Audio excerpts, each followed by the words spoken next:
Following the directionless. After my experiences leading the ODH, I now believe that in general, unless trained from birth, sole leadership of an entire group should be avoided before 25 years of age. Premature leadership should be avoided, because up to this time, the brain is developing its logical and reflective capacity, which is required to examine the various problems within and outside of their group. Even my leadership capabilities between 14 and 18 vary distinctively in nature. Only after the individual has developed these basics and is capable of applying firm, rational decisions, are they mature enough to partake in competent leadership. Otherwise, the group becomes vulnerable to unorthodox challenges, or clings to decisions which discard reason and consistency. The former case publicly challenges the leader's competency, as the leader cannot reasonably expect all members to follow them unquestionably. In the second case, weakens the basis of the leader's beliefs, and their supporters' tasks become increasingly inefficient until the leader's conviction vanishes entirely. Therefore, if a leader's conviction is defended by disrespect and shameless deception, the essence of the group becomes no more than a struggle for the permanent possession of a false sense of achievement. This alone will make the leader enemies with every other similar group, existing even in both the Kondo and anti-Kondo communities. Such individuals seek to supplement their own objective over their groups. Even the leader above 25 has much to learn, though generally they are more efficient in complementing their framework with their group's objectives. When this leader learns, the learning will not be a revision of principle, but a supplementary study. The members, on the other hand, will recognize the leader genuinely intends to deepen their own philosophy, and proves to them the willingness of the leader to work alongside their members. Leaders who depart from their groups must ensure this does not imply their objective is false or futile, and must be prepared to address any consequences. However, under no circumstance following their resignation do they retain the right to demand the confidence of their former members. The rarity of such basic foresight is evident in the growing complacency of the modern generation, most of whom are both willing and unfit to undertake such significant leadership. Falling victim to the Dunning-Kruger effect, all of them believe themselves to be above average. Despite never intending to receive ownership of the ODH, I had just as easily fallen for this illusion of superiority. With little preparation, I openly spoke of the things which I prided myself on and was motivated by. My naive publicity had their advantage. I learned my peers' perception towards Roblox condos, and I had the opportunity to train myself, without losing the time and occasion for my own studies. It is certain that this helped in discovering the holes in my beliefs, allowing me to repair them in my later years. You can't teach leadership, but it can be learned.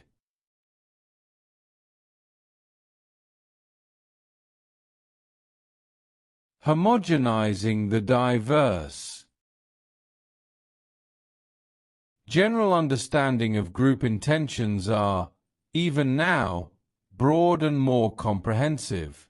In this case, the growth of recent social events, such as BLM, Black Lives Matter, and Pride parades, not only represented historic causes for the foundations of these groups, but also the power that for many centuries have been able to reconstruct societal beliefs and thus cultural values.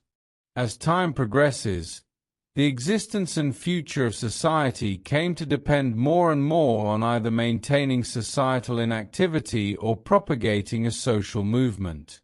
If the fight for homosexuality rights were the brain and will of its movement, Individual groups catered specifically to the LGBTQ would be its circulatory stream. On Roblox, however, its outward appearance justified Kondo players in attributing it to another Kondo group, as both the LGBTQ and Kondo communities promote autonomy and sexual expression. While this is rarely the case, members of the LGBTQ group still become vulnerable to the corruptive support of their con member peers. What made this deception all more impactful was that group members are seeking support, as this would be the most likely motive for joining a group of this nature. This means that they will be at a significant disadvantage when overcoming the allure of the Kondo community. Even if the Kondo group is removed, this does not detract from the seed of corrupt desire planted within the vulnerable user. Thus, the LGBTQ group leaders who recognized Kondo players as threats to their group were all the more capable. They had never lost their capacity for logical decisions and are able to maintain consistency in the group's intention. They anticipate the desperate returns of Kondo players, and kept striving to keep out this gigantic threat and preserve for their community what Kondo players mistake as wrongly theirs. These leaders had done this by dividing emotion and understanding of what is best for the group, and preserve the remnants of the LGBTQ Roblox community's integrity. My unproductive desire for group influence, during my earlier years of leadership, encountered an LGBTQ group that would come to shape my entire approach to research against Kondos. This group, the Muscular Battalion, had been ravaged by Kondo players, and was held together by one owner named Jaden. However, the necessity to keep out these Kondo players were far beyond the boundaries of Jaden's perception. It was here that service to the anti-Kondo community cast me beyond the boundaries of the ODH. A true anti-Kondo user might join an unrelated group, but it makes no difference whether said group is part of the LGBTQ, BLM, or other communities. The user is still here to remove con members. And yet, any attempt to preserve the group's original purpose would fail if the anti-Kondo user lacks persuasive abilities. For if a group becomes infested with Kondo players, there was only one route to fully overcome Kondo players' desperation and their obliviousness to the group's original purpose. The group must be set to private, all Kondo players and their messages deleted, and the group wall either shut off or constantly moderated. Despite the simplicity of this insight, it was not adopted by the incapable leader alone. In guiding Jaden, I had to constantly adjust my suggestions due to being inexperienced with the Kondo player's blindness, hindering my reliability. It didn't help that, as mentioned before, the internal conditions and values of the Muscular Battalion, MB, had differed exponentially from the ODH. Owing to the lack of clarity in MB's purpose, one of the admins, Twinkie, embraced this corruption immediately and opposed all efforts to remove it. To counteract authority with strength was all the more difficult as from this conflict began to form divisions among the group, members either resisting or embracing the effortlessly of impulse. No group could forever endure this struggle. With Jaden's constant absences, MB housed my first direct conflicts against con members, with MB's purpose potentially changing based on its outcome. And with Twinkie being an administrator, I've had to work independently from simply having him banned, instead delving into the concept of persuasion for the first time. And only then was I able to gather opposition against Twinkie within MB. The time inevitably approached when the forces of individual peoples overshadowed Twinkie's interests, and I knew it would end the conflict. Given the unresponsive approach from the rest of MB, I could see the course of this development. Twinkie's declining influence on the group was ironically catalyzed by Jaden's absence, being unable to support Twinkie or myself. This gave me the advantage, as the only difference in this conflict between myself and Twinkie were our objectives. Twinkie's immoral objective was only shared by the Kondo players, whose only messages on MB were asking for sexual partners or role plays. By the time Jaden returned, I had made a convincing enough foundation to where Kondo players were removed from MB on the spot. If a fight for the preservation of a group's dignity was to be taken up by an anti-OD group, only a persistent foundation in centralization could lead to the goal. Firstly, the formal cohesion of the group's objective had to be emphasized in principle of common values, and the administration had to be offered the implementations without which a group cannot be properly moderated. Likewise, a group-wide perception could only be maintained, regardless of time, through efficient education and persuasion. This was not efficient to those who never associated themselves with the group's purpose, so understanding the motives of the significant members holds great importance. It goes without saying that the administration alone, even if conducted strictly and efficiently, would not be sufficient to yield uniform values, and therefore understanding of a group's purpose. Many are guilty of this fault, and it wipes out any activity in their group at a faster rate. Roblox groups are no exception to the fact that any community's health depends on the efficiency of its leaders. The foundations, if aligned primarily with the members' interests rather than beliefs, lack the power of survival and efficiency. In contrast, a homogeneous group culture can withstand astonishing long periods of even the most incapable administration. At times it would seem the group's activity ceases, only for it to be revived into surprising vitality by a member rather than a leader. This is seen in the ODH lasting over 3 years until it declined in consistency, even despite my inexperience in leadership and a relatively small group count. The conditions for leadership differ, however, in groups that are held not by beliefs but by the promise of impact. In this case, the weakness of leadership, regardless of any adjustments in the future, will swiftly decline in activity and appeal, unless a dominant willpower makes itself present.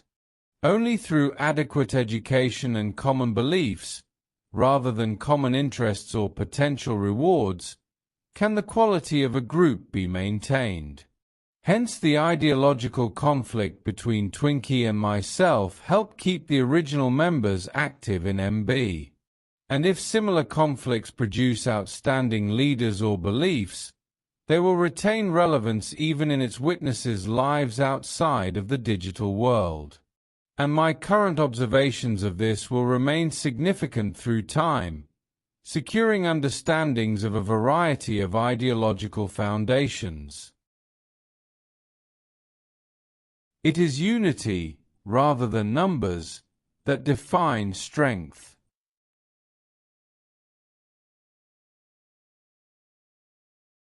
Bending the brittle. Regarding Roblox administration, who repeatedly revealed either their powerlessness or negligence, even the simple-minded recognize its significance to its player base. A notable example of this occurred in Turkey, following Roblox being rightfully removed for child exploitation and sexual material in 2024. Clearly, these protesters are taking a purely emotional stance, refusing to acknowledge the Turkish government's logical motivations and prioritizing their own perceptions of Roblox. However, I have known of little to no attempts to respond to this protest or further educate protesters.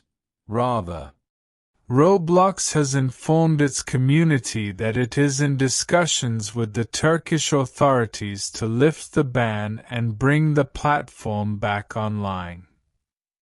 During my time in the ODH, I had believed that when a significant power is imposed, all affected need to be thrust into its history.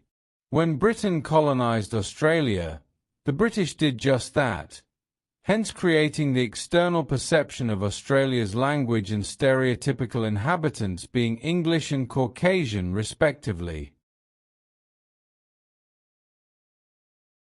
Such an aligning process is necessary in order to maintain immediate societal cohesion even in the face of drastic changes. This is where difficulty came in for the ODH upon addressing MB. For where I had completed the last steps of removing Twinkie's corruption, there was nothing I could use to consolidate further except through unreliable advisory positions for Jayden. What I needed was to give the best external expression that MB will no longer tolerate condo players to prevent them continuously joining. The presence of condo players already in MB were an insult and provocation, and I saw removing them as further dedication to MB's goals. 8 days later, I had finally convinced Jayden to enable me to manually remove condo players from MB. Unfortunately, I could not have conceived Twinkie's corruption to reach all the way to MB's second-in-command. During my cleaning, REM indiscriminately removed every member of MB before departing herself.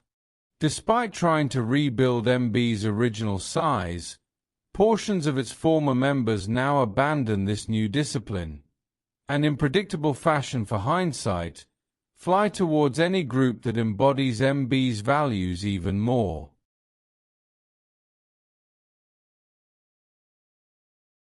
When setting foot in this outcome, I was seized with the most conflicting sentiments. I had always known Jayden was inactive, but not necessarily naive.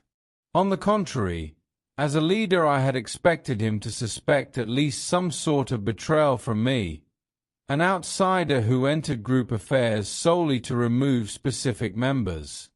Why Jayden had not watched the audit log for the 2 minutes after he gave direct permission to remove members was, even now, an incomprehensible level of naivety. But it certainly made sense. For this very reason were MB's condo players allowed to remain there in the first place. I consider Jayden a clear example of an unworthy leader. Without external reasoning, he seldomly reinforced his group's values in the group wall. Even when online, he had not removed Twinkie until I had provided undeniable statements. And the basis for all this? Inexperience. Far more inexperience than even myself at the time. Jayden was 11 when I began removing condo players directly, and was likely in no condition to comprehend, let alone facilitate, adequate leadership strategies. Not even the instinct of group preservation had been developed, or he would have seen I am removing members long after I stopped.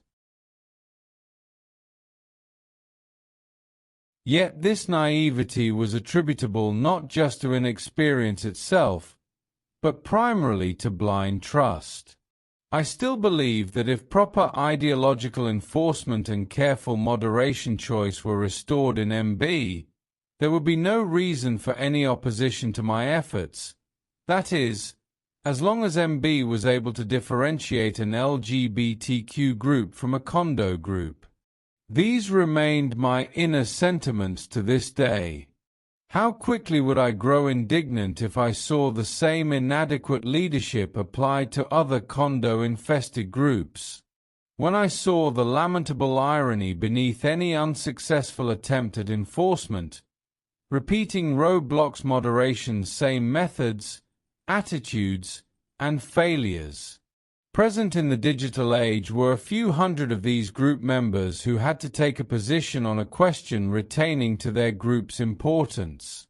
The very first day was depressing in intellectual level. Insofar I do not know what they are saying, and I am certain they do not know what they are saying. Here I had the occasion to be addressed by the very faults I recognized in my peers, and years later, myself. A wild gesticulating mass utilizing irrelevant processes, each defending their false perception of superiority by violent exclamations or constant alterations when questioned. It was nothing short of laughable.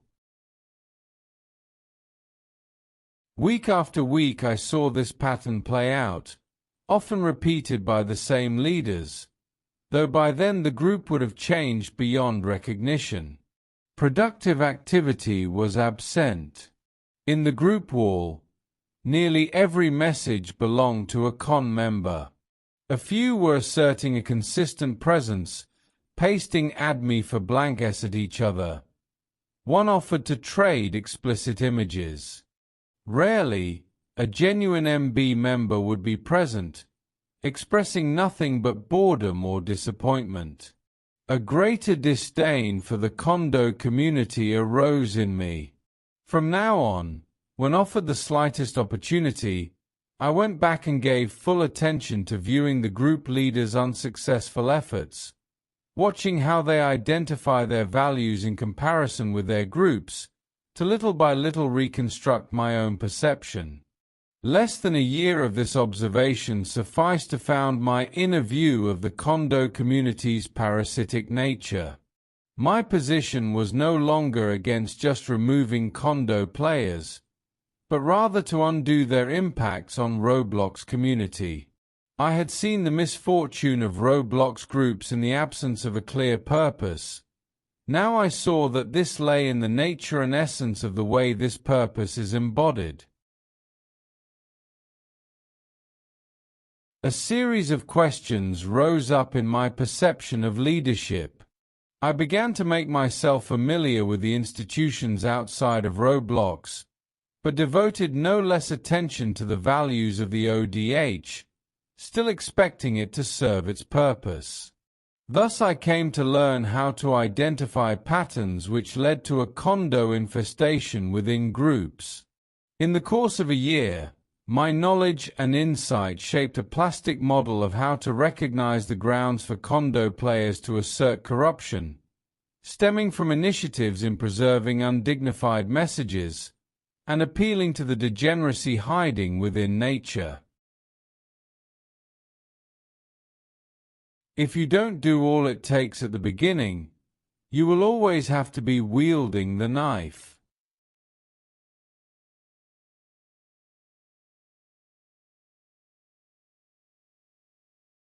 The wide inability to reflect on the anti-condo community is the forerunner of its failed efforts. A limited understanding and inadequate digital enforcement creates the conditions which provide this plague with the culture for its germs to spread. I must be thankful to have both witnessed and experienced the outcome of these ineffective methods throughout my time in the ODH, for I fear that without one, the other would not have led me to the answer. Had I remained unchallenged in my traditional methods, I might have fallen into the fallacy and remained oblivious to the necessities of advancing the anti-OD community.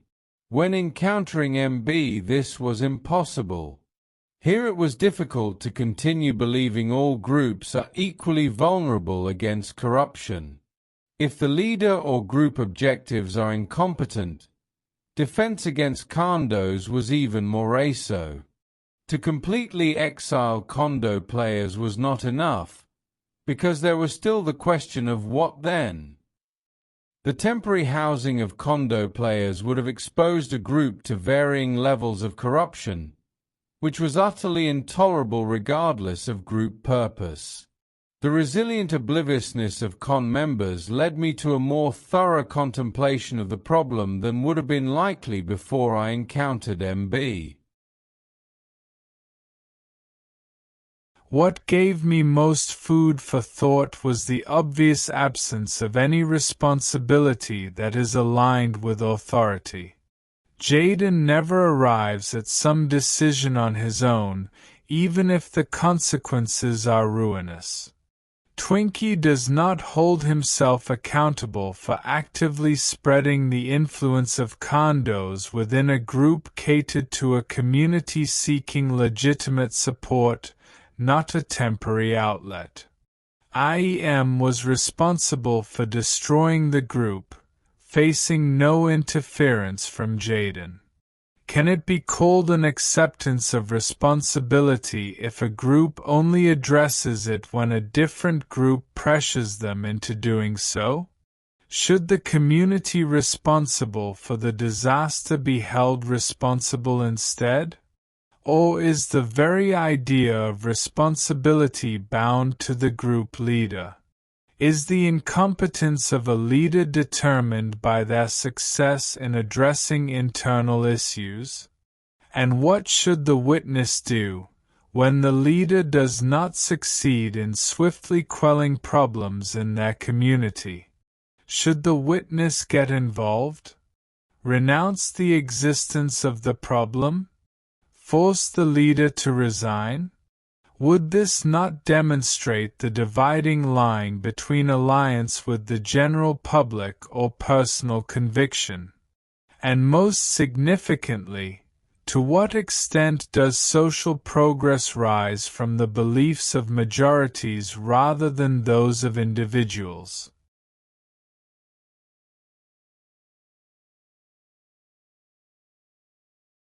By rejecting the authority of the individual and replacing it with the numbers of some unrelated mob.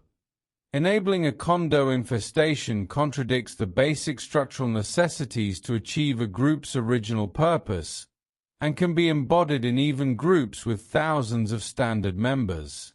The devastation caused by this institution of selfishness and corruption is hard for condo players to imagine, as they seldom think and examine independently.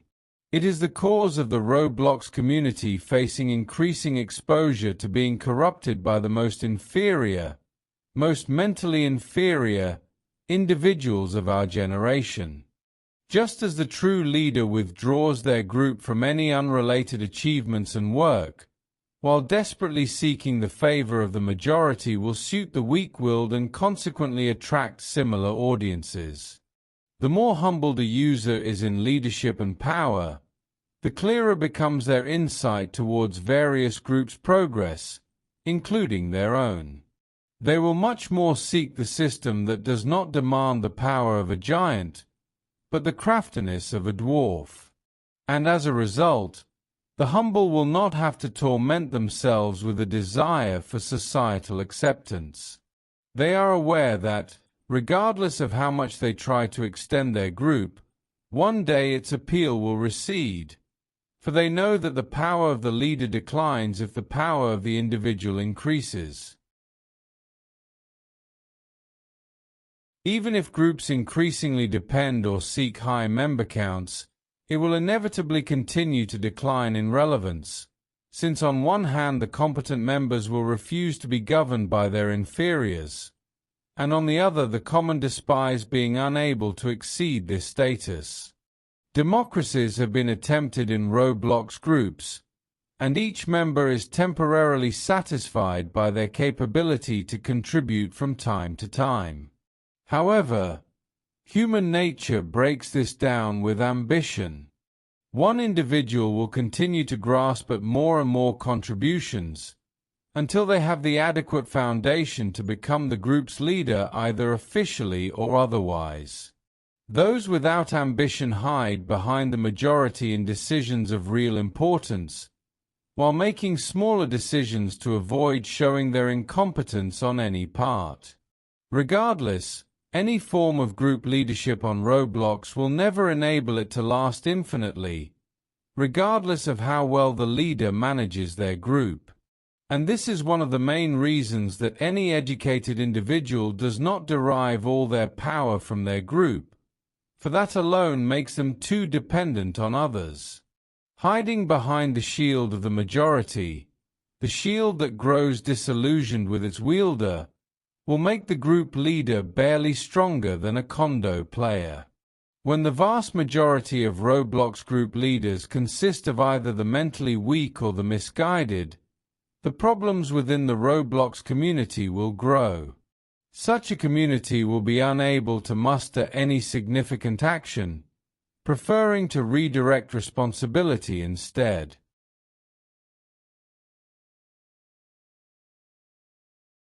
We must never forget that a majority can never replace an individual.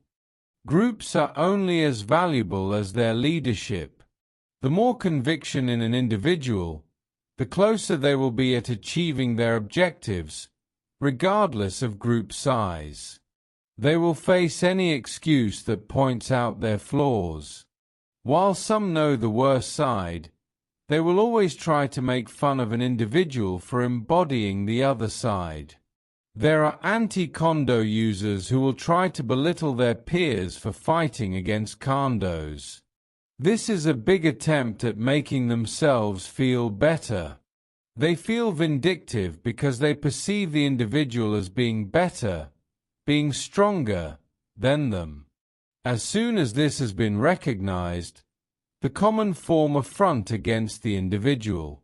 Psychiatrist Alfred Adler recognizes this personal superiority, as humans like to show their superiority to the common and make a common enemy of those who stand even slightly above them. And their reliance on this instinct overshadows all true strength they may previously hold. The result will be an expanding decline in mental strength throughout Roblox community, 82% of which are under 25 years and are generally more reliant on impulse than experience.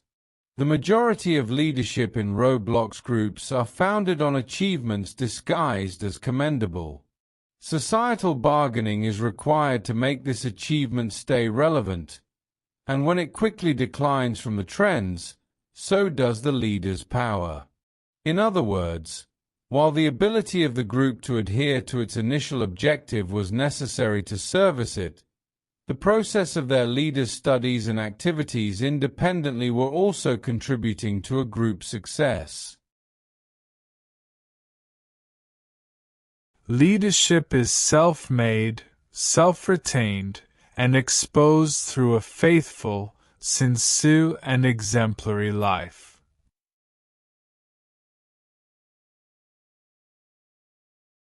Misinforming the educated.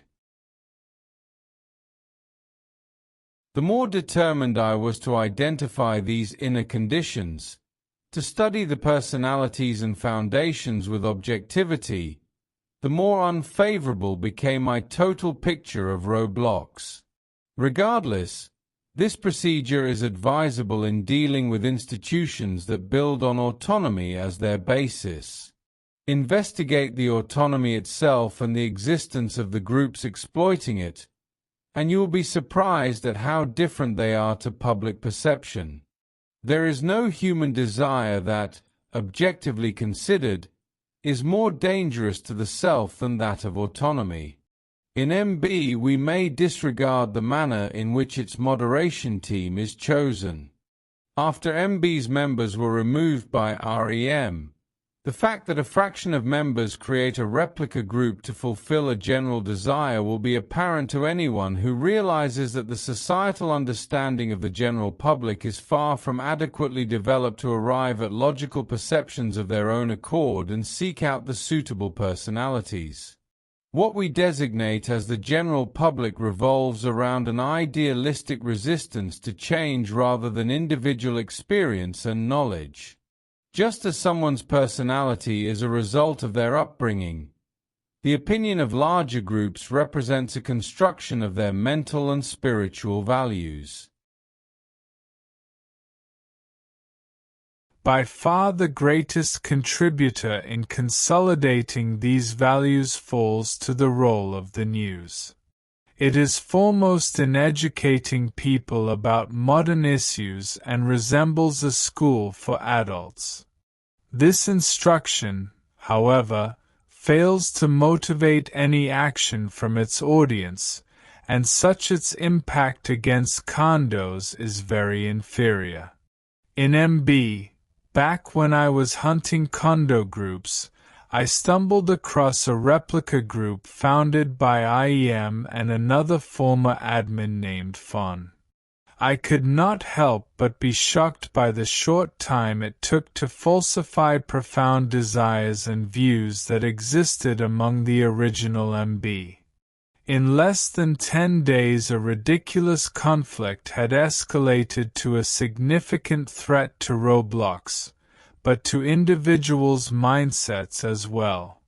In the course of a few days, it was possible to conjure names out of irrelevance, to associate them with incredible hopes on the part of the broad public, even to give them a popularity which they cannot obtain on their own, while at the same time worthy leaders of contemporary time faded into obscurity or were symbolized as villainy.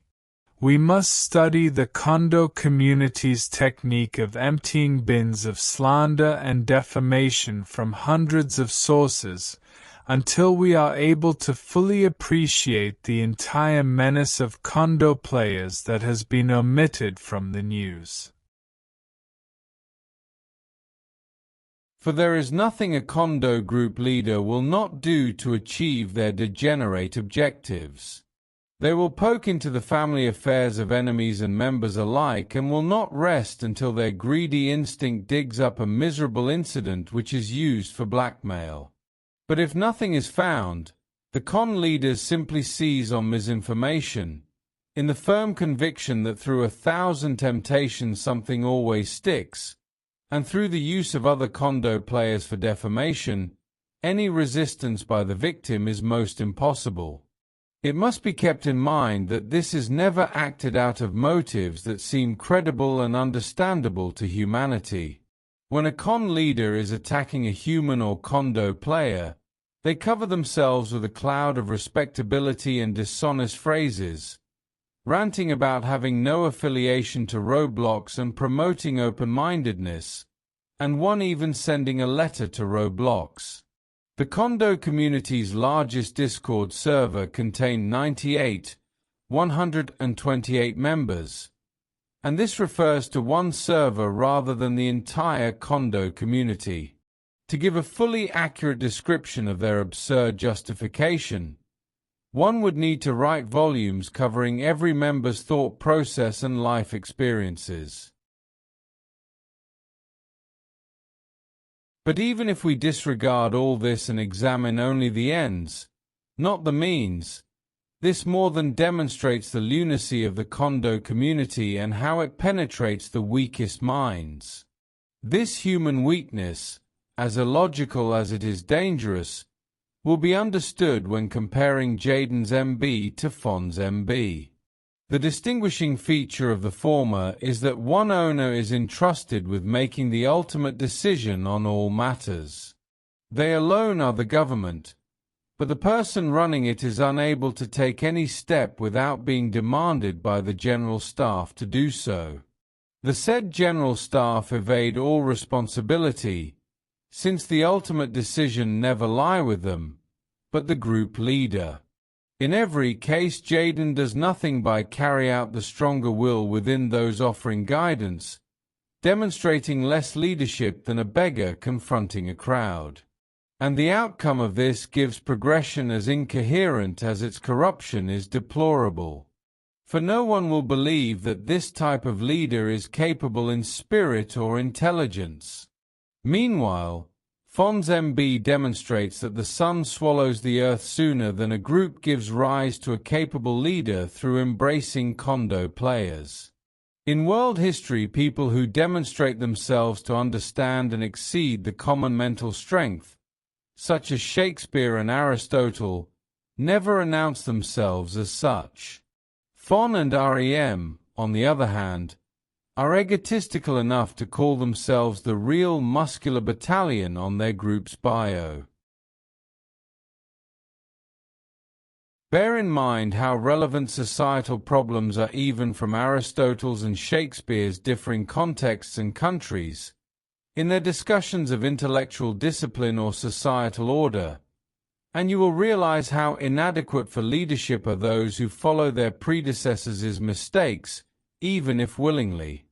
Jayden applies objective decisions only when influenced by others, yet he clings to power despite being knowingly unequipped to handle it. He lacks the willingness to grow his practical reasoning and acts in accordance to those of a lower rank.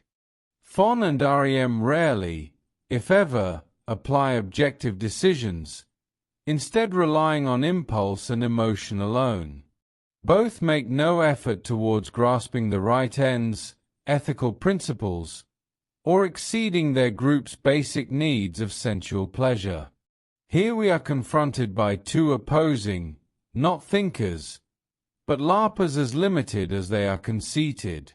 And this is the outcome of applying decisions with little to no evidence, as these are matters that would require careful contemplation of even the most experienced. Measures that threaten the future of a group are often passed off as childish and irrelevant, and vice versa. Yet it would be unjust to believe that all Roblox group leaders would be unequally vulnerable to such a misapplication of power. By no means am I completely immune to misjudgment. But when the group leader constructs a problem they are ill-suited to take a position on, this matter ruins anyone who tried to tackle it alone. No one will be willing to seek further understanding about it. Anyone who knows people realizes that no one is eager to admit their flaws, and establishes a track of falsehood.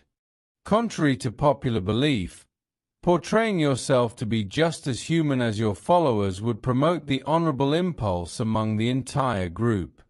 And finally, the adequate group leader can admit that they are far from being the best leader, but also demonstrates that they are willing to collaborate if it means preventing worse things from impacting the members. It will certainly be objected, though if the leader embodies the group policy, they will be as adequately prepared as experts to address this.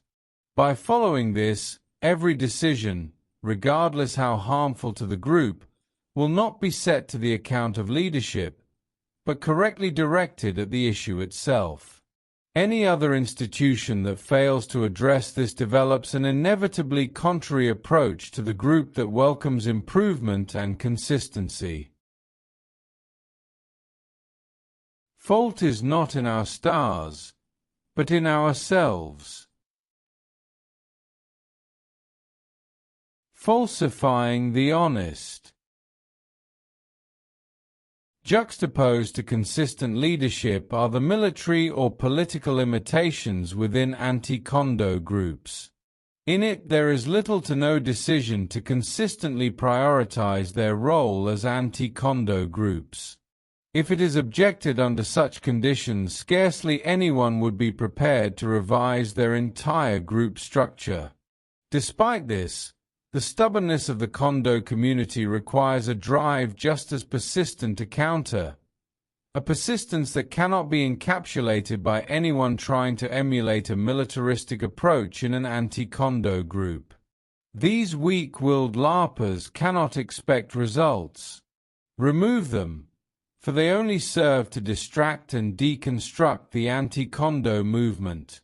I had fought my way to this conclusion thanks to the pseudo-militaristic portrayal of the ODH in my YouTube channel.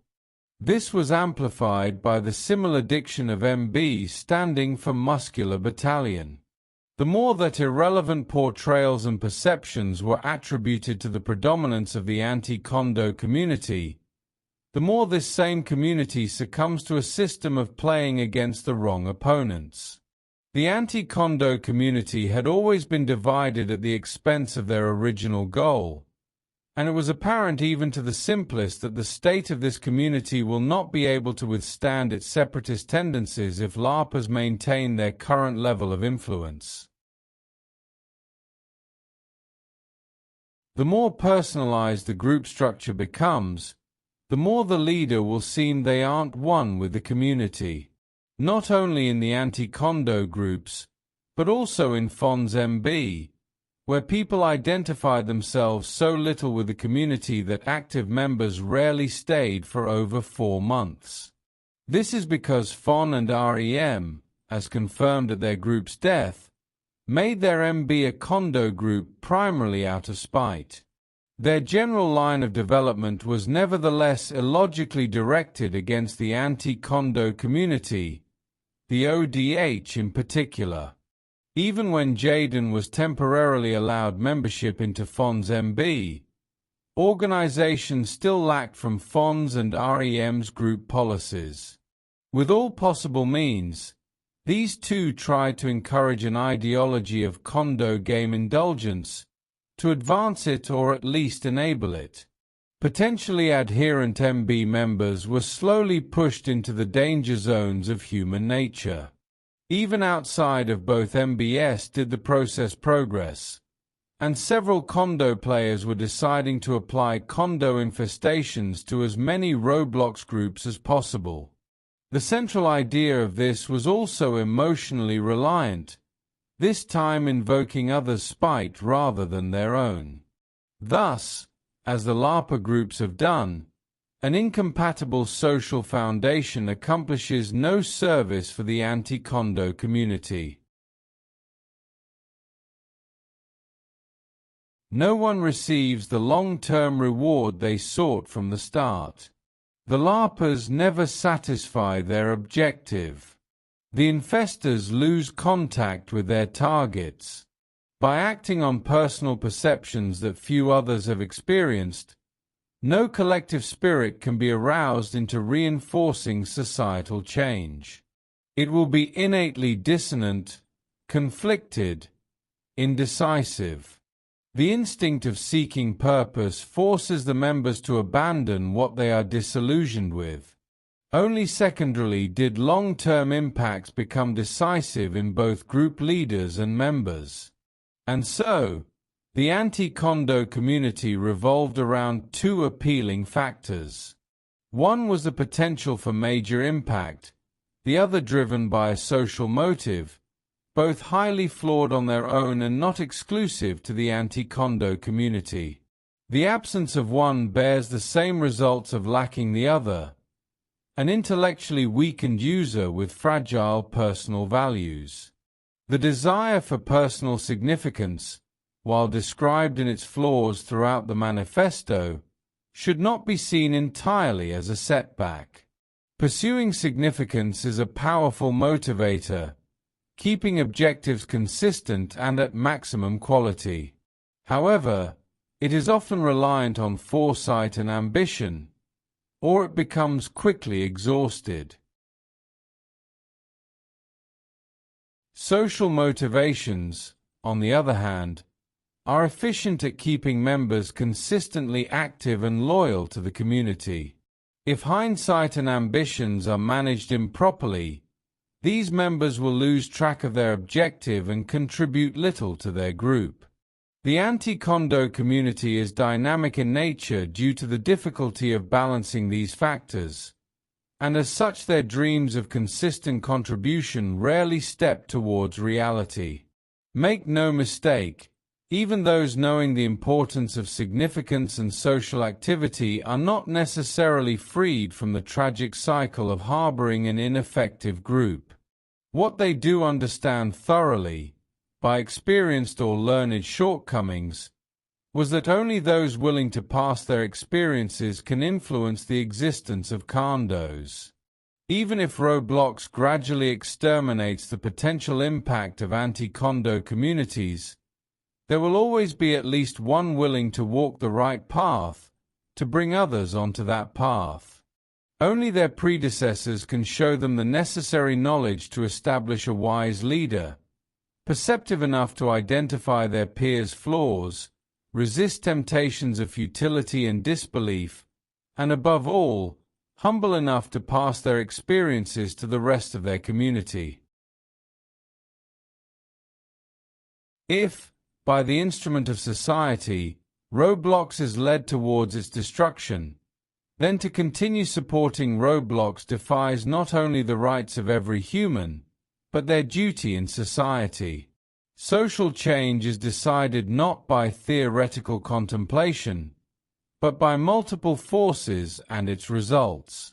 As such, to continue fighting against the condo community requires digital and emotional detachment from Roblox as a platform, with its exceptions being the disdain directed exclusively towards the condo community. It should not be forgotten that the highest aim of human existence is not preservation, but adaptation. And if humanity is in danger of being corrupted or weakened, consolidate your own strength and note the flaws of others. Disregard all militaristic or political associations to the end of condos.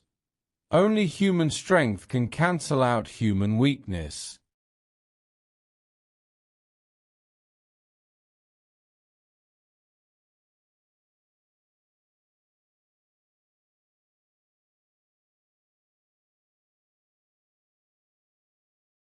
Those who know, do. Those that understand, teach.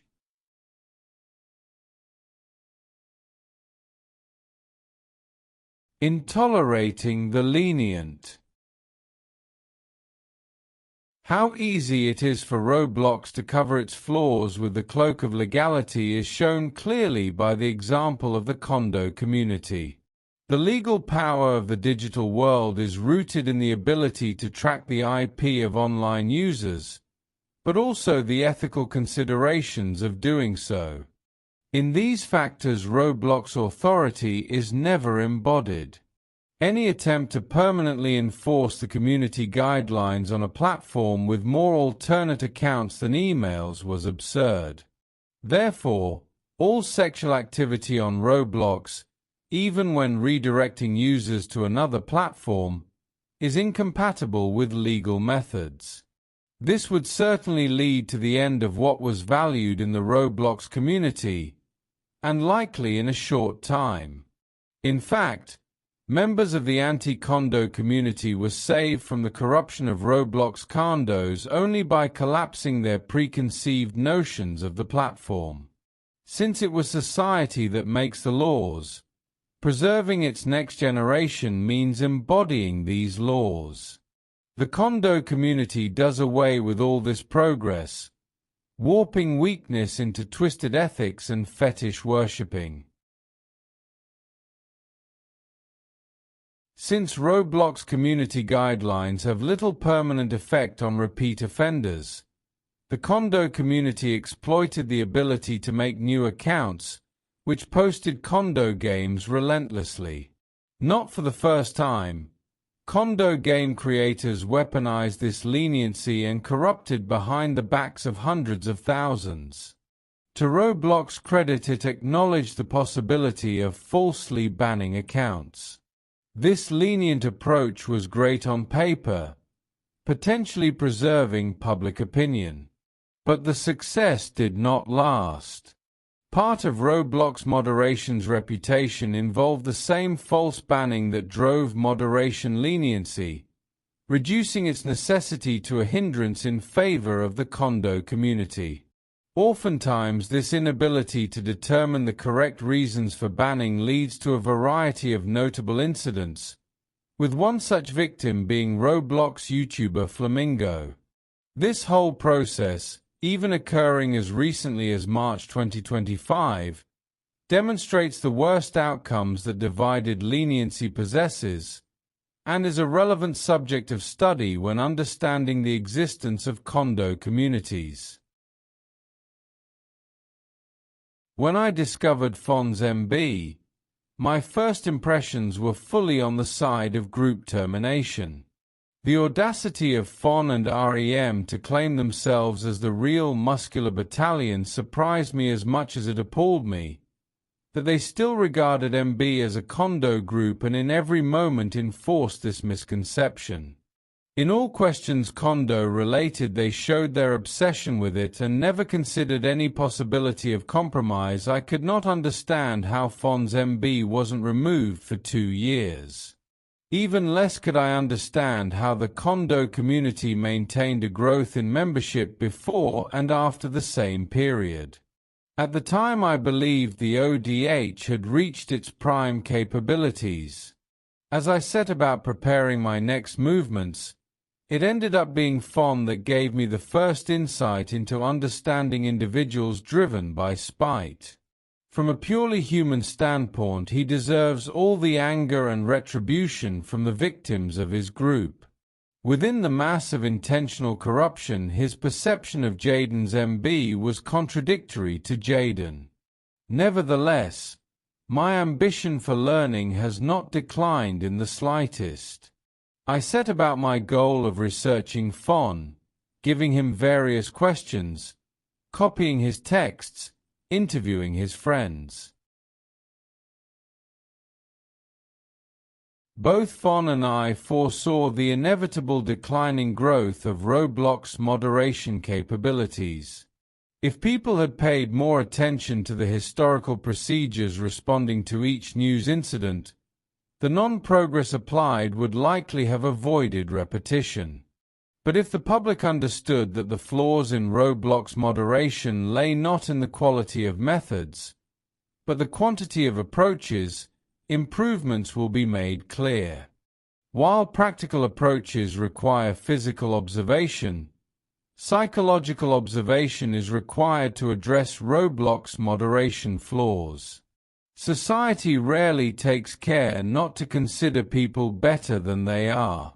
Reckoning with the realistic possibilities of life is essential to creating stable and practical solutions against the corruption of condos on Roblox. Since none as of yet possessed both the force and astuteness to transmit this knowledge to the masses, all patterns become repeated error in constructing the strength of institutions or estimating the influence of movements. And even if this basic philosophy was addressed, fewer are able to ensure society upholds these convictions. A philosophy can only hold for success if the masses adhere to this understanding and are willing to experience the necessary struggles. From the deficient understanding of Roblox procedures rose inadequate conceptions of solutions to the Kondo community problem. Overall, thorough knowledge of human nature, especially those actively indulging in its vices, is required to judge the possible forces of both others and one's own. The current societal power against the Kondo community is inadequate for achieving complete victory. All existing implements of power, be it the favor of institutions or willingness to make sacrifices, would result in incapability if not adapted away from historical patterns. This cannot be utilized if society relies on procedures dependent on an optimistic perception of human nature. The more familiar one becomes with a problem, the more resources they have to fix it permanently. Any solution that can only be applied for a certain limited time is undoubtedly no more than a weakness. Faith is believing something you cannot see.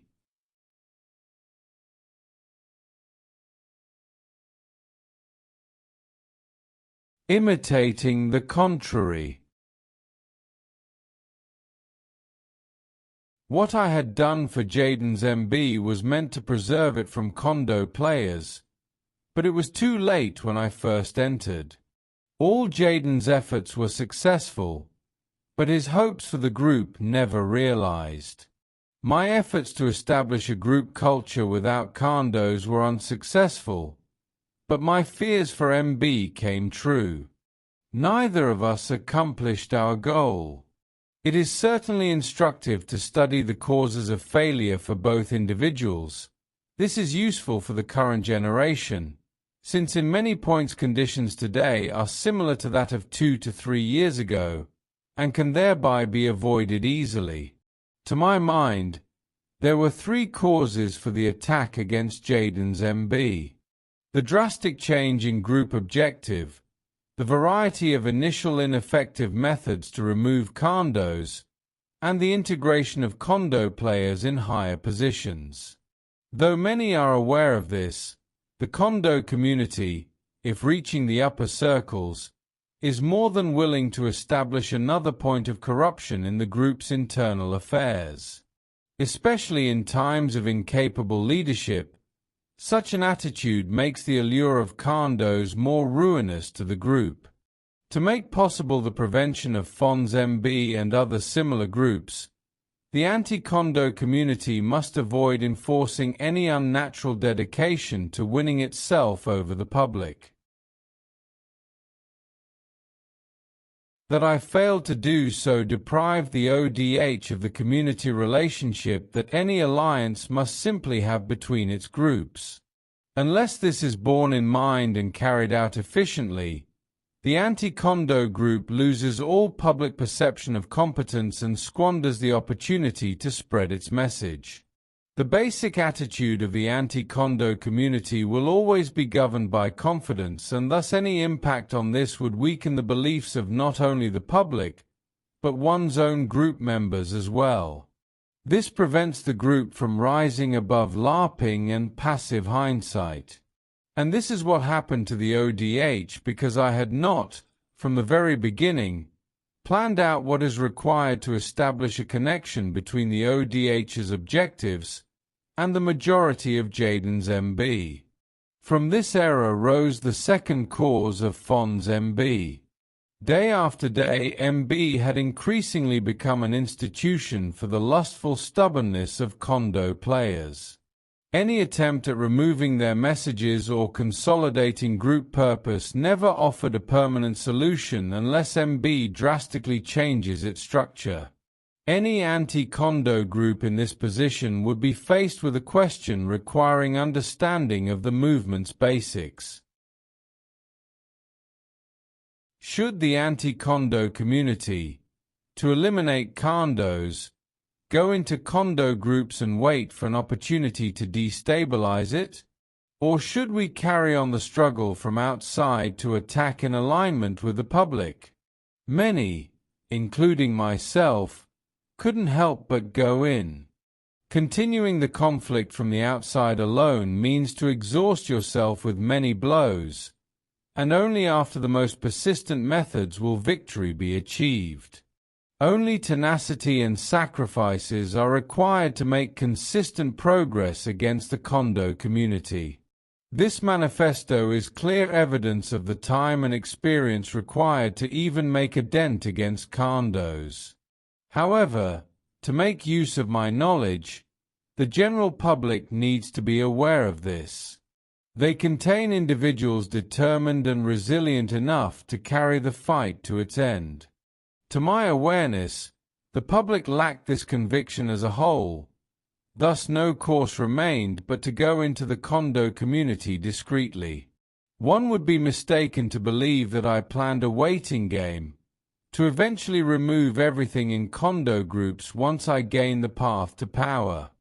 Quite the contrary.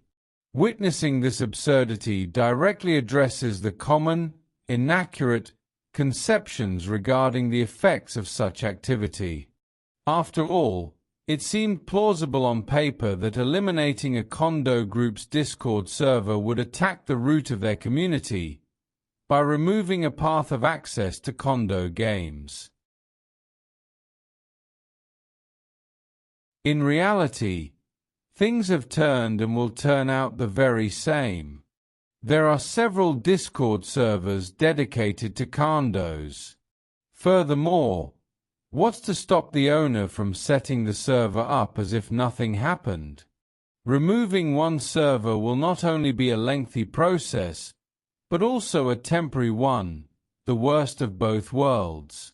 Hence, the only reason to enter a condo group from the anti-condo community is to identify what experiences or behaviors condo players represent. From both factors, there are thousands who have been directed to the same corruptive desires, while the anti-Kondo community is only in the few hundreds, with even fewer being illuminated by the wisdom and failures of their predecessors. And above all, humanity is always the same public, which will rarely learn anything as a whole. Even if they develop the awareness, most lack the willpower to honor superior truth to what they have experienced. This is not something they will change unless they have reason to hope that by such a shift they have the power to change the future. Without this hope, the third reason for Fons MB emerges, the higher rank being occupied by Kondo players. When an existing community becomes a threat to the public, it was easier before the digital era to neutralize this. However, turning a wicked person virtuous is rarer than its opposite procedure. With the rise of social media, vices in human nature spread quicker, diluting the significance and impact of upholding societal values.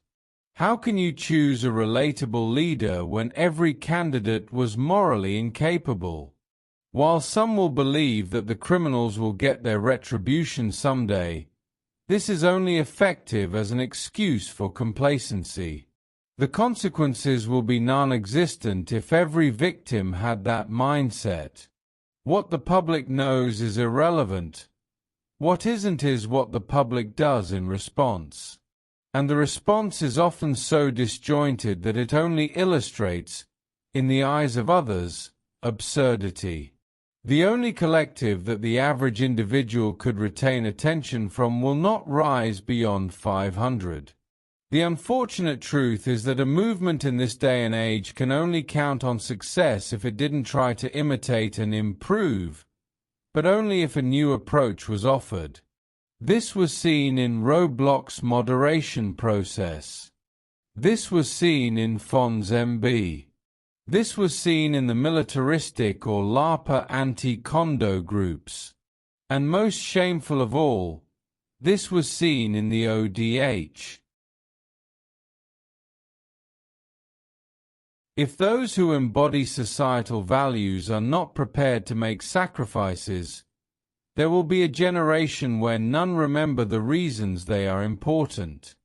Anyone fighting for mere acknowledgement cannot inspire anyone.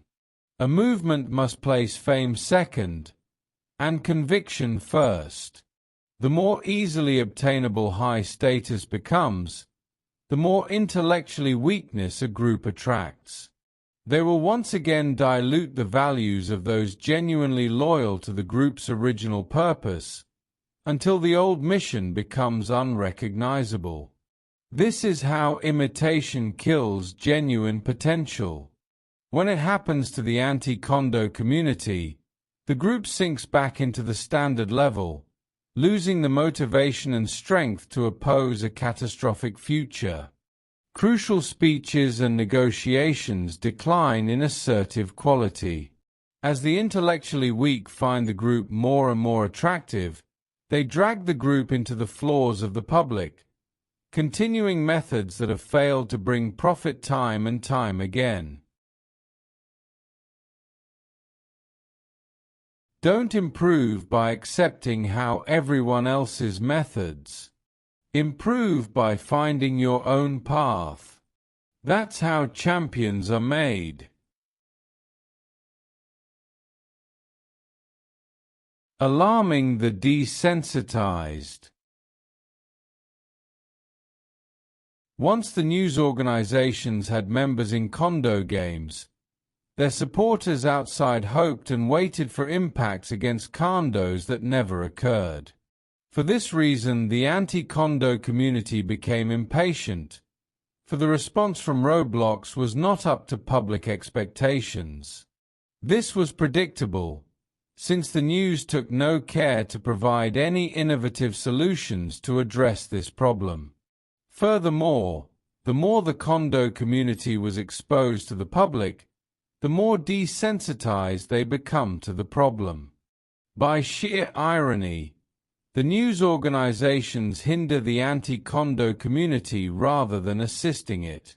From here, Exposing people to the Kondo community's background is not an effective way to make their encounter personal.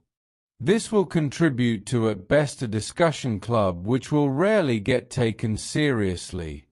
Consequently, the complacent impression transmitted by the news was not helped by the appeal of social autonomy, which resulted in the term discipline receiving an unfavorable connotation. It won't be denied that the desire for freedom has never motivated societal progress, quite the contrary. However, the power to accomplish and maintain this social progress derives from consistently aligning beliefs. Movements equip both discipline and natural desires to successfully shift societal values. This is what differentiates a movement from a group.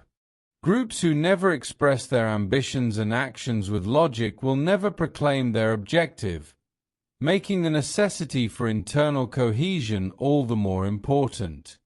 Therefore, support your writers.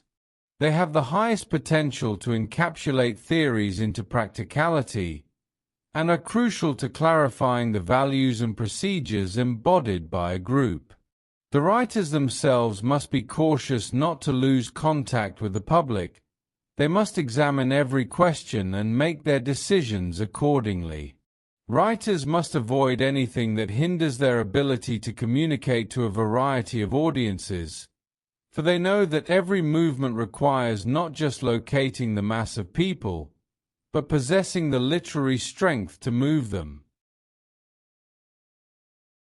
This was one of Fon's mistakes when both MBS were exposed to my YouTube channel, the lesser-known origin of my documentation against Kondo groups. His unwillingness to grow beyond egotistical motivation causes him to subconsciously renounce his goal at preserving his MB, instead dedicating all his actions towards sabotaging the ODH. As soon as Fon shifted his group's motivations rather than responding intellectually, his MB lost the future and instead descended further away from the sense of community that Jaden preserved, further into alignment with a standard Kondo group. By evading the harder struggle, Fon's active group members were further motivated away from his MB. He had repeated the same mistake as the news organizations, expressing the immorality of his target without motivating the audience into productive action. Meanwhile, I pondered on ways to exploit Fon's irrationality, knowing it will lead to the end of one of many Kondo groups. In doing so, I failed to recognize the impurity of my own rationality. I had associated the collapse of Fon's MB with progress against the Kondo community, but never clarified the consequences of doing so to the ODH. Insufficient group knowledge of my driving force led to an insufficiency in maintaining public motivation, with efforts to maintain the willpower of the ODH being deficient in reasoning. If I had recognized the literary power which must be attributed to both sides of the conflict, I would have been more effective at social encouragement. Repeating this mistake that can only harm the anti-Kondo community. In this case, the community's central focus will no longer be shifted to meso-level conflicts, but to the core issues that oppose the very same community. The hard struggles that distract many anti-Kondo groups can be converted into productivity through sufficient understanding of human nature. All group attacks must not be addressed directly, as this will drive the group into a personal conflict that serves no benefit. By omitting any anti-Kondo groups that I had little to no experience with, I further minimize any external opposition while compiling my experiences. Even if you successfully counter the likes of Fon's MB, the progress will be redundant unless you are able to determine its value to the group's objective before you establish resistance. Indirectly, The misuse of time and effort forces back the anti-Kondo community as a whole. The general impression indicates that this is catalyzed by internal or external conflict, while their impacts against the Kondo community sank swiftly. Thus, neither the news nor the anti-Kondo community failed to establish empathy with the public, and for that very reason Kondos remain hostile against societal order. The attitude of what was intended as a movement was gradually determined less by conviction than by unnecessary drama, and continued to propagate the human vices of hubris and wrath. No leader, let alone an entire community, must accomplish their goals by halves. If my experiences hold value to the anti-Kondo community, the internal divisions are to be healed, and the revitalized inner strength would grow enormously in the eyes of the public. Without doubt, there will always be incompetents who, consciously or otherwise, try to drag the community back into its previous mistakes. Anyone with the adequate foresight will combine logic and personal appeal to convert any false dedication into the genuine value, and if necessary, forcefully remove the hindrance from harming the group. Only one thoroughly acquainted with the evils of conflict understands the profit of completing it rapidly.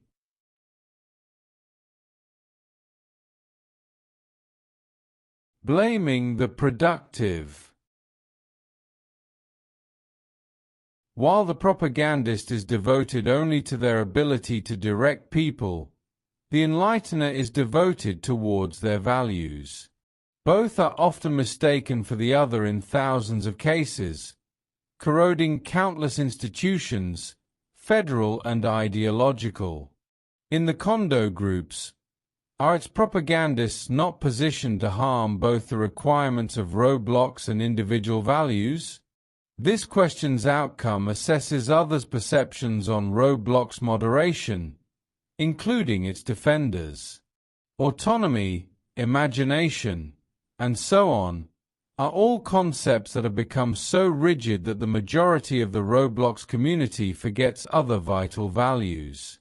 Considering all matters from a narrow perception removes the possibility of thinking subjectively, and contributes to the difficulty of aligning actions with motivations. People will not consider the power held by the Kondo community, since they are contrary to roadblocks community guidelines. These community guidelines are by no means the actions, but the motivations for roadblocks moderation, which is shockingly misunderstood through the simplistic perception of roadblocks moderation is bad. Thus, while the structure of roadblocks is certainly flawed, their moderation team cannot entirely be blamed. By propagating insufficient moderation to be the sole preserver of the Kondo community, the roadblocks community continues to overlook the most violating depravities occurring right where they had the opportunity to confront it, for they see it as contrary to either their own values or those of roadblocks. Child trafficking can occur as far as they are concerned. They will be persuaded by the propagandist to remain complacent and always shift the primary blame against roadblocks. To change this disappointing state means to recognize it first. The same is true of the weakened willpower of the anti-Kondo community. It is not solely malicious will, nor is it caused by scheduling misfortune, that prevents individuals from continuing to contribute against Kondos. Justifying such a lack of determination is the result of squandering the chances to grow as a human, perceiving responsible contributors as idols rather than embodying ideas. Responsibility, however, does not evade the bystander, regardless of how subjective their experiences may be. While the general picture of roadblocks moderation is slandered by the perception of incompetence, the disbelieving attitudes remained increasingly rigid in the public. Thus, even the defense mechanisms of human nature are just as detrimental to growth and well-being as impulsive desire or slothful futility. This is extensively applicable to Fon's management of his and REM's MB. While he is a better defender of his interests than Jayden was, he fails to ground his understanding of his group's original purpose and traditions. Hosting a Kondo Discord server originating from an LGBTQ group, Fon experiences countless server raids, ranging from anti-Kondo groups, trolls, homophobes, and at one point neo-Nazis. Fon's leadership fails in moments where defensive community interests are required, preventing him from growing his ideological and traditional development. By attributing each incident to the ODH&I, Fon will never stand up to any chance he can improve intellectually or emotionally. Even if Fon directly combats the hostility in a genuine attempt to further his group's effectiveness, his MB being a Kondo group just happens to represent a contradictory stance to the protective benefits of LGBTQ groups. Here he is, facing the question where he can never take responsibility for his limitations, and his leadership remains contradictory and illogical. My time with Jayden's MB also provided opportunity for a balanced examination of this question, and in daily contemplation I was able to approach each encounter with Fon being prepared to learn. It immediately becomes apparent that victims of hubris would rather push others down than see themselves challenged, though they will never see themselves in this way.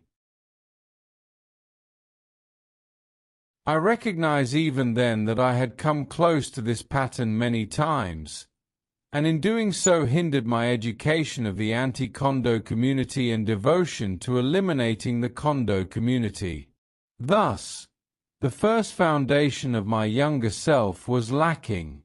The only way to avoid this is to let the next generation be raised from childhood with that exclusive recognition of the responsibilities as a member of human society, and prevent the willpower of children from being contaminated with pride, selfishness, and greed.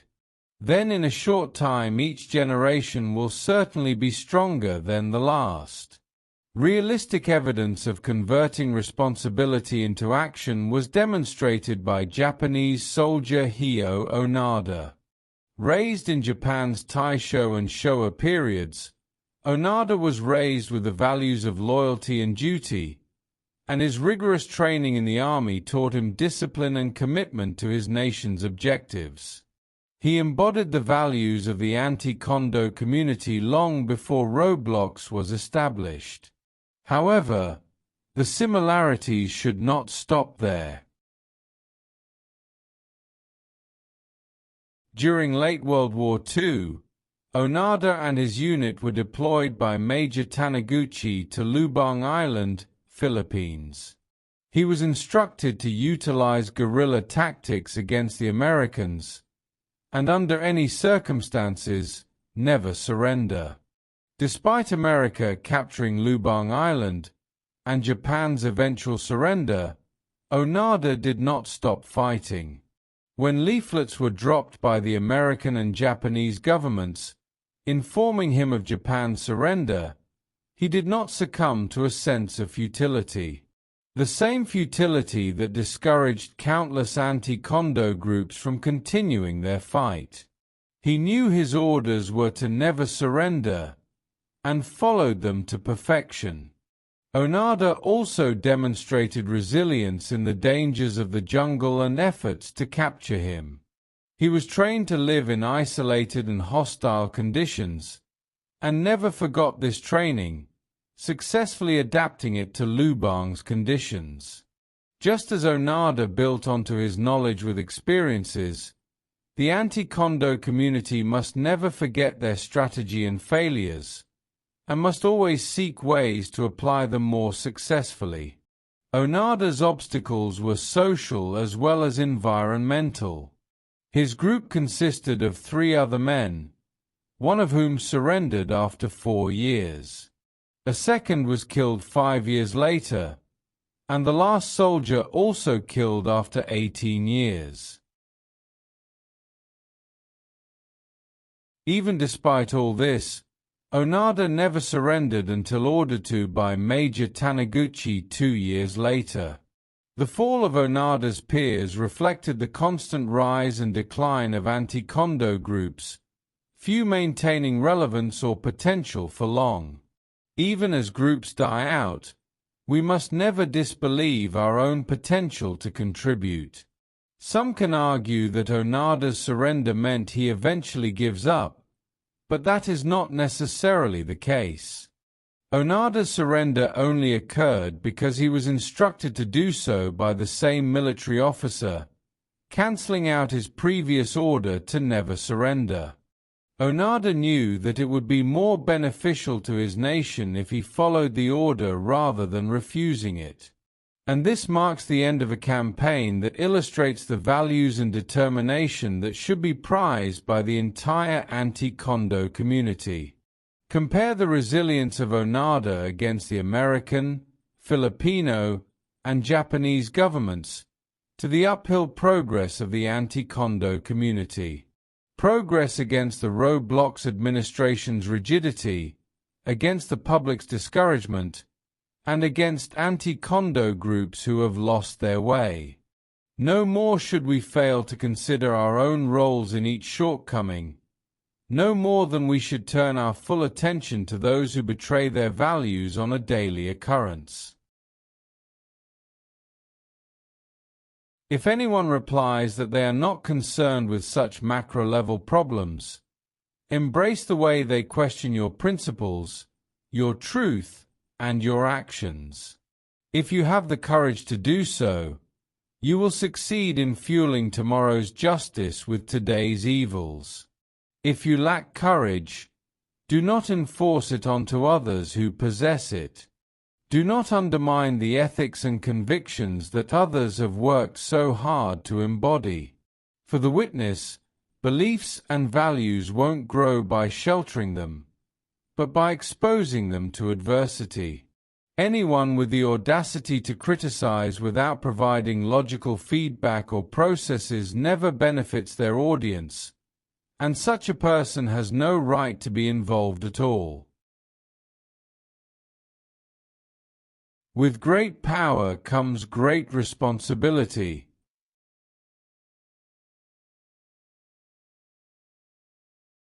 Associating the unrelated.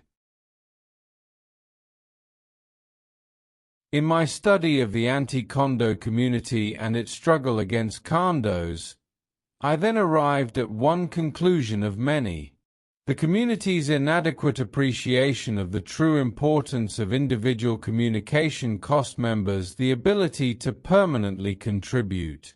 The anti-Kondo community struggles against unrelated groups like MB, or ineffective methods like raiding, divided perceptions of its objectives, robbing it of the best elements to use against Kondos.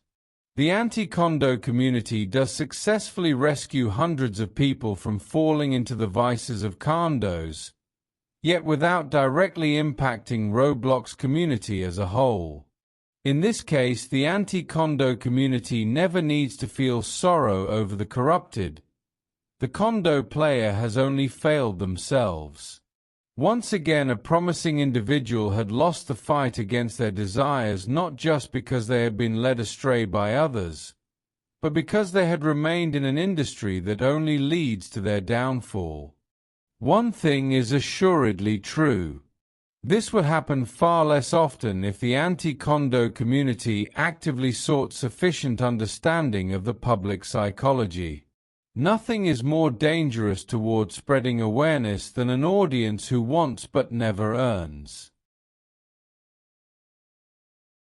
Regardless of how much criticism is applied, an anti-Kondo group must never lose sight of the fact that every cause of group death can be attributed to communication, within or outside of the group.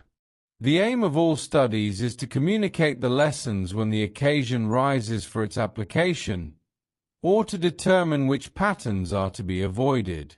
Precisely, the value of study lies in the present. Anyone who cannot do this cannot be qualified for leadership. Effective leaders never divide their audience's attention. The more unified a group's willpower, the greater the attractive power and impact.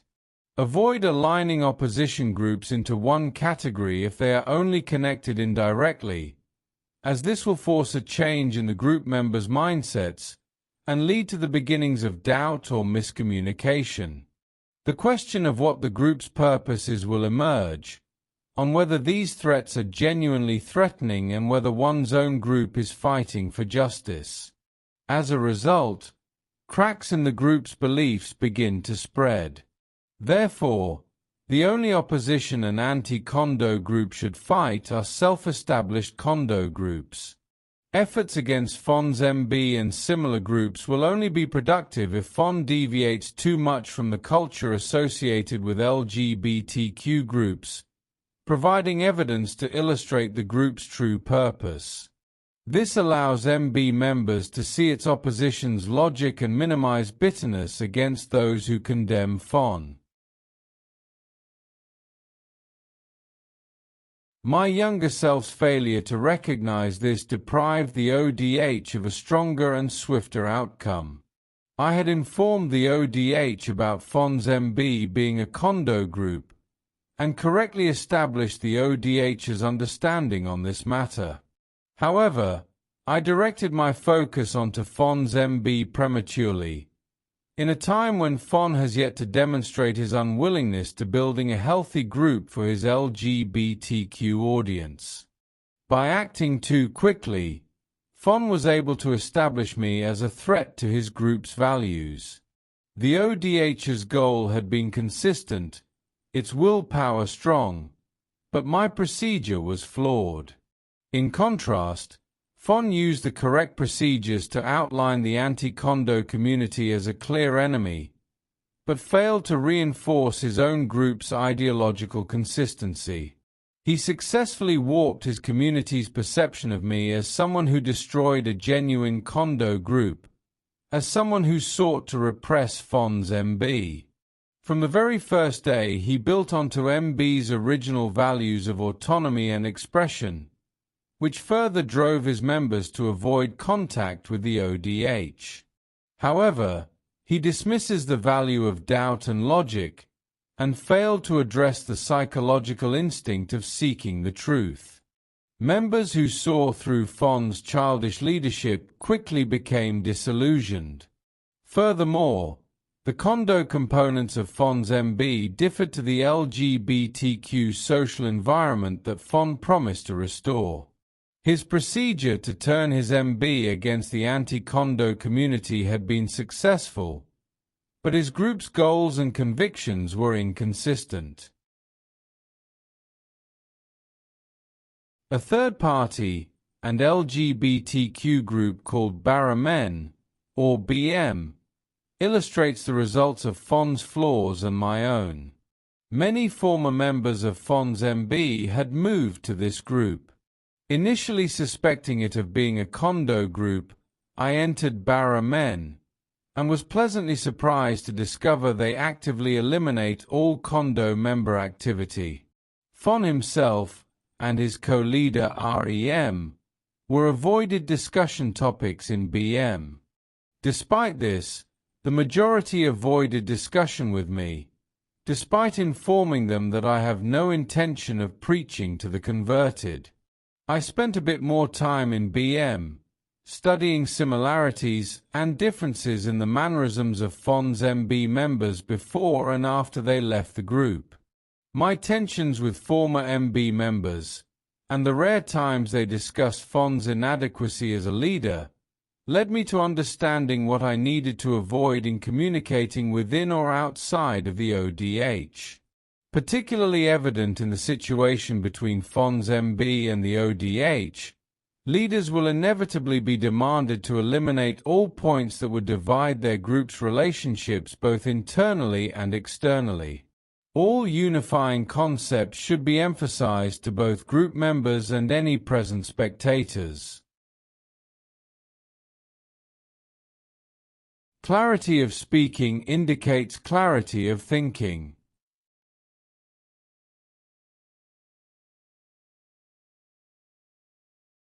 Schooling the teacher. At the time, BM was so strongly similar to MB that constant removal of Kondo players is required to keep their group functional. If BM wanted to help the former MB members, this was indispensable. And so, I took an interest into the ways that BM's leader managed his group in their struggle against the impacts of Fon's MB, and in the struggle against the Kondos on a daily basis to transcend all of Jaiden's group objectives. It is obvious that Fon's contributions to the Kondo community would provide BM for a cause for concern. With such differing motivations, a complete comprehension of Fon's mindset was never achieved, and he indirectly repelled many former group members from the Kondo community. The collective power of his idea was limited exclusively to the intellectually limited, as consistent logic was substituted for emotional personalization. Despite recognizing Fon's approach towards human nature and group management, I remained mostly incapable of comprehending his full personality and experiences. On why he joined Jaiden's MB in the first place. On why he decided to assist REM with creating a corrupted MB. Reasoning cannot predict the unreasonable. As a result, the struggle against Kondo players proved much more difficult to handle efficiently, as we couldn't comprehend the depths of immorality and degeneracy as well as its impacts. If even the anti-Kondo community at the time lacked complete understanding, it made sense the public lacked the conviction that removing the Kondo community was a possible outcome. Groups like Fon's MB were sham LGBTQ groups that were worse than standard Kondo groups.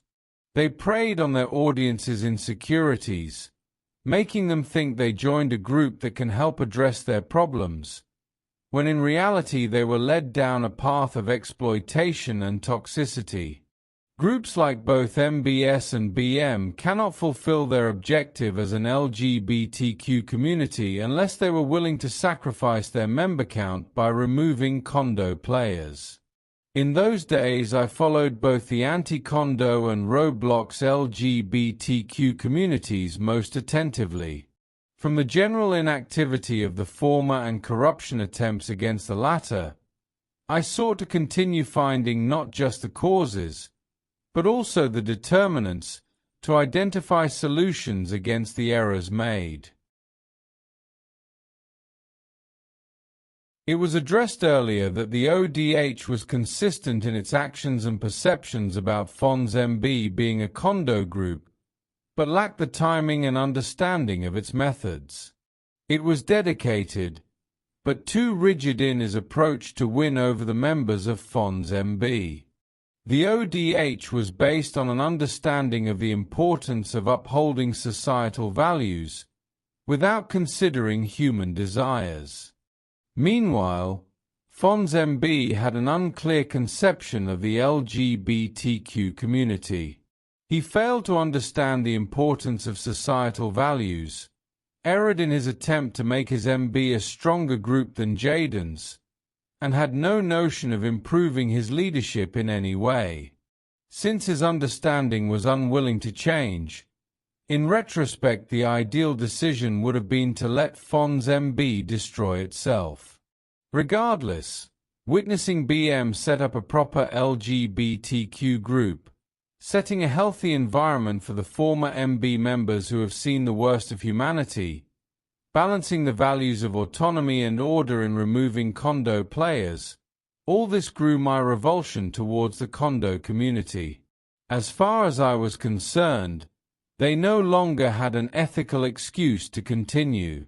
They no longer had the foundation of autonomy that so many group owners use to promote condo games. They no longer had any argument to claim they have the moral high ground. All they have ever done was corrupt the cultural beliefs that some consider to be their identity. Thus, for the very first time, I took an interest in society. Reason and reality prompted me to continue my duration as the ODH's leader, while I was drawn to study society alongside psychology, history, and English.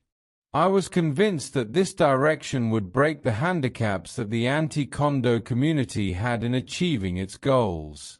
I was repelled by the changing ways that condo groups exploited other communities, repelled by their fetishization of social movements through sexual slang, and their preservation despite being visible in society's nervous system, the news reports.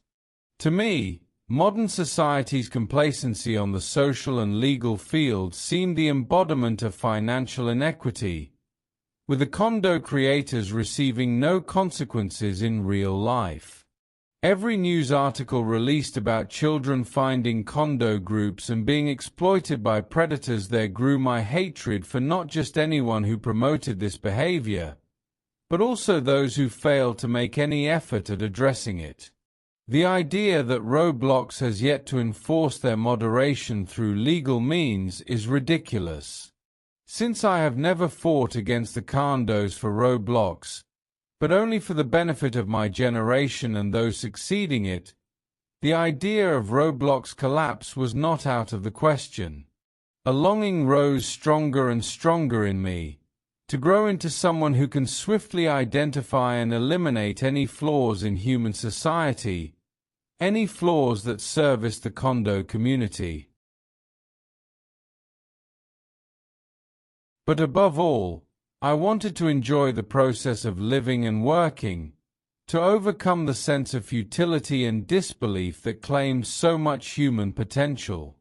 Leading the ODH's conflict against Fonds MB remained one of the harshest, though one of the most enlightening, experiences. I had set foot in MB as a mentor and left it a student.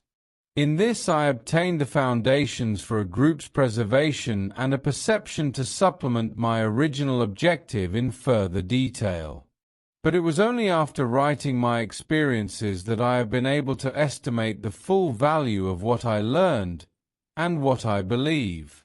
That is why I discussed both Fonds MB and Jaden's MB at such length, because they gave me my first introduction to the very questions that form the foundations of a group, within Roblox or otherwise.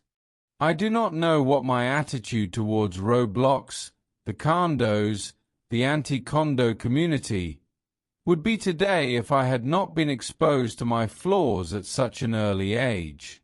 If the misery of the condo community's victims cannot motivate thousands, we will have lost the ability to value the insight that I had the fortune to claim from my struggle. You will always be the villain in someone's eyes. So enjoy your part and be a memorable one.